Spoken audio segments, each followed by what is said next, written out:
We don't want that flag. We don't want the anthem. We don't want this political class. We want the whole thing consigned to the dustbin of history.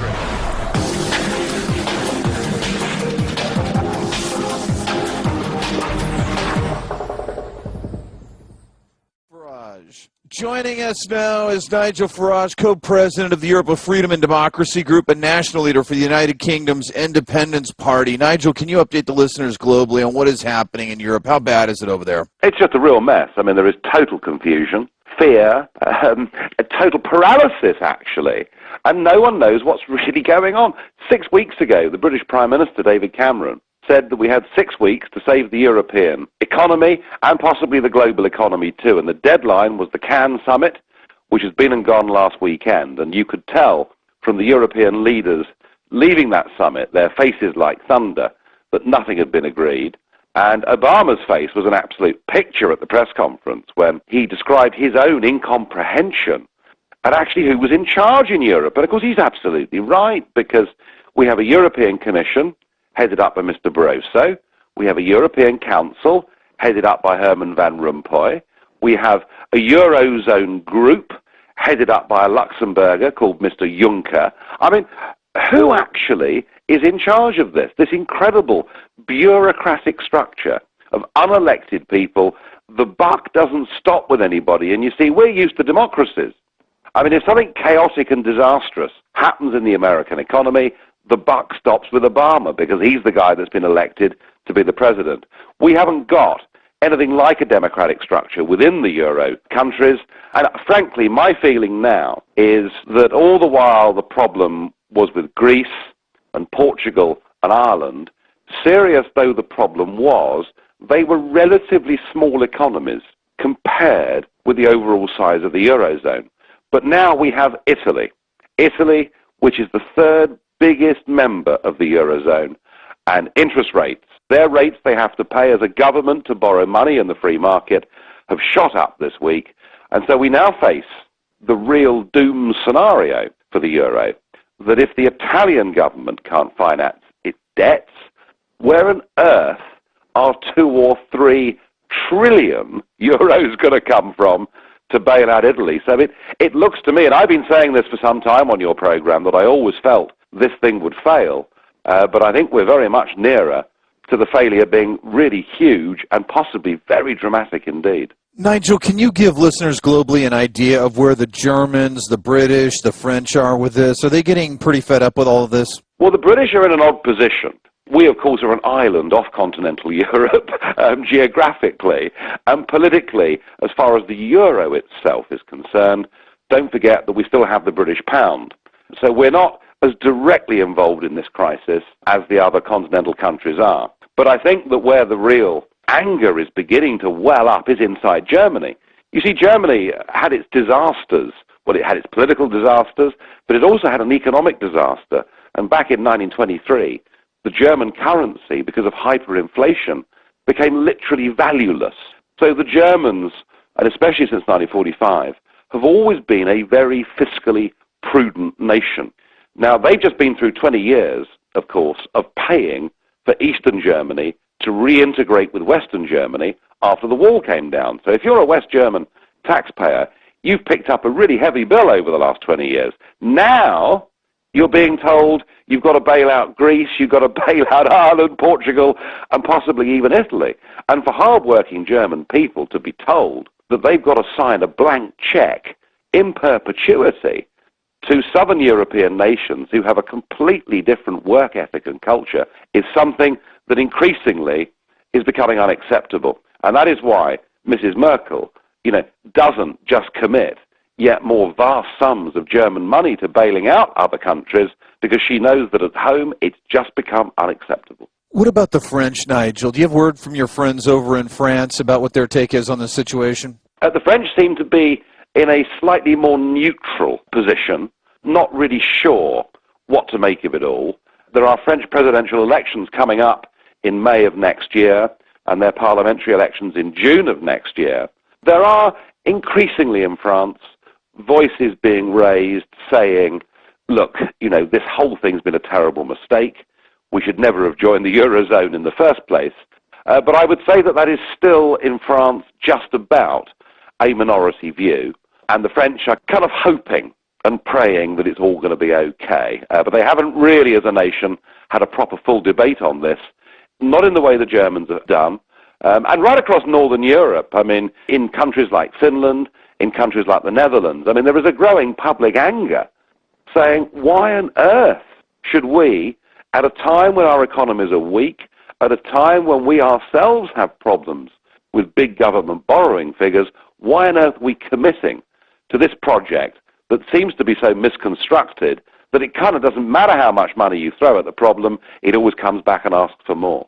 Nigel, when you look at the Italian situation that's now at the forefront in Italy, how do you solve these problems? Well, the way we're currently trying to solve the problem is by saying the euro is fine as an idea, and all we need to do is move towards a deeper fiscal and political union, and all will be fine. But I don't think that's going to work. And I actually think we'd be far better off accepting that many of these countries should never have joined the Eurozone in the first place. They need to get out. There are going to be some significant defaults, and banks are going to take, and governments too, are going to take some fairly big hits.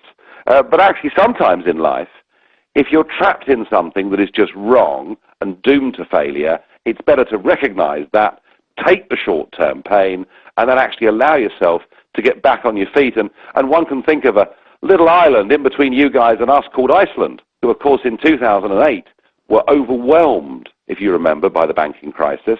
The country basically went bankrupt, and not only did they have a big volcanic explosion that year, but it seemed that a sort of economic winter had descended upon Iceland. And yet, do you know the funny thing?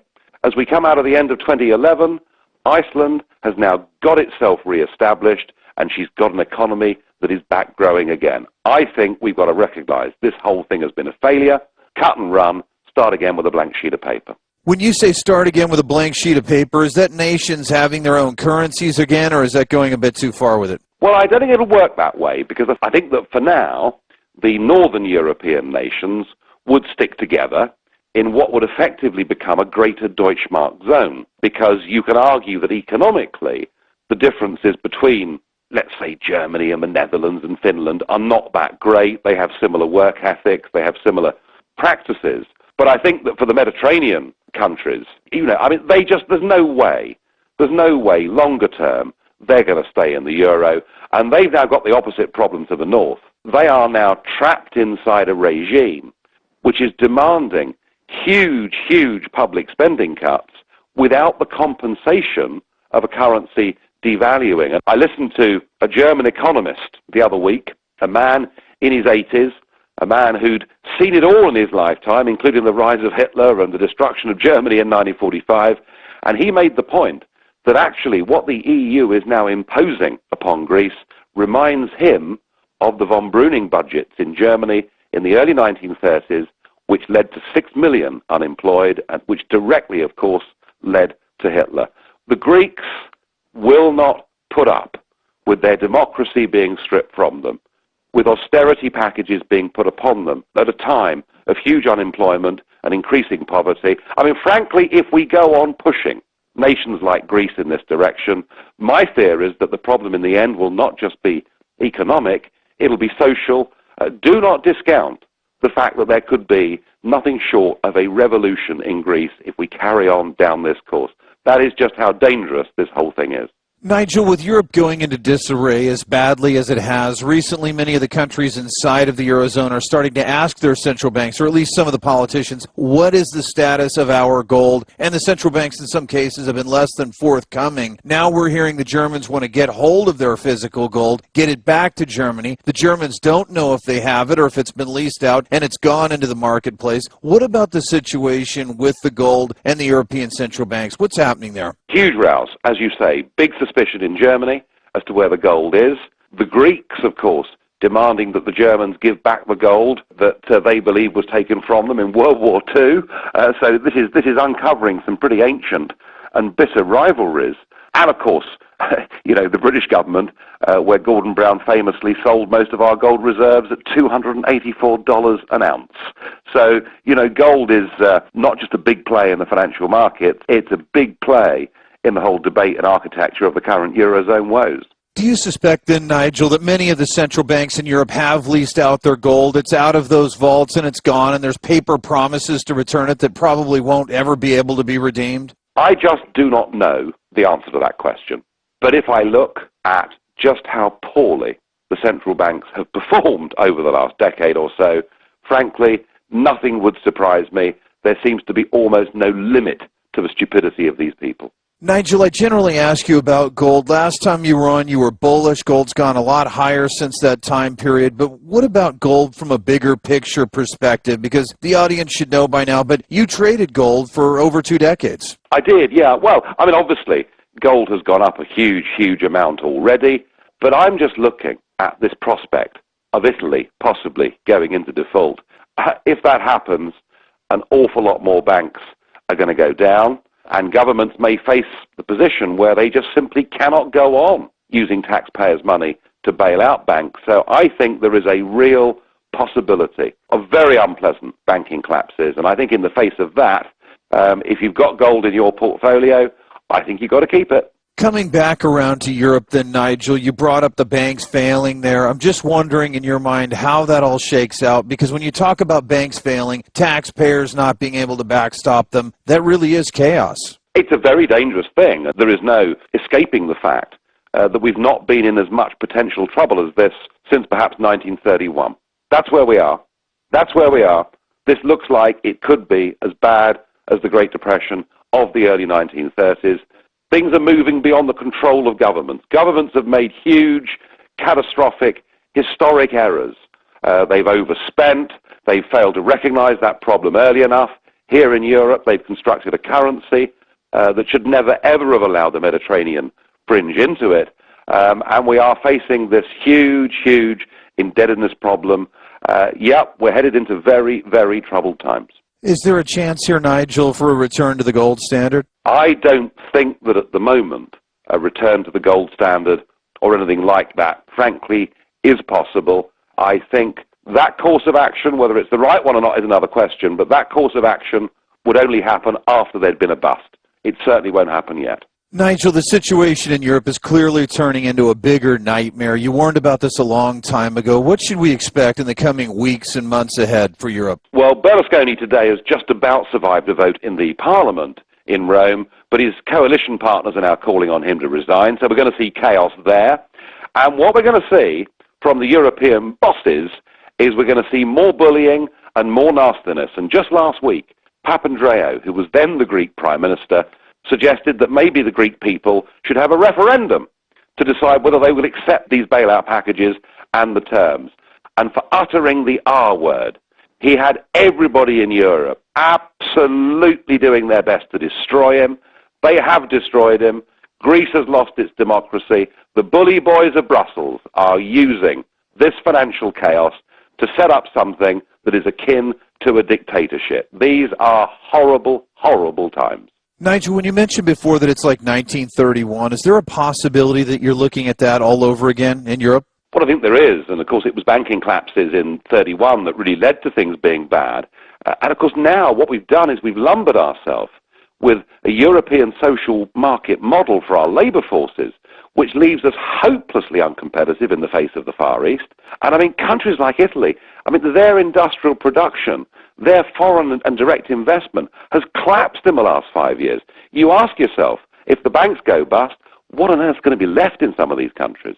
So Europe faces the very real possibility of another depression. Well, they may be lucky and it may be staved off, but I'm beginning to feel there is a certain inevitability now that the crisis that has been created by all of these mistakes is now bigger than governments themselves.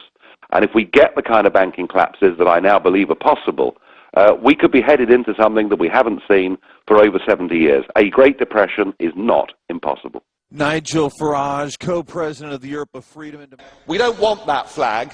We don't want the anthem. We don't want this political class. We want the whole thing consigned to the dustbin of history.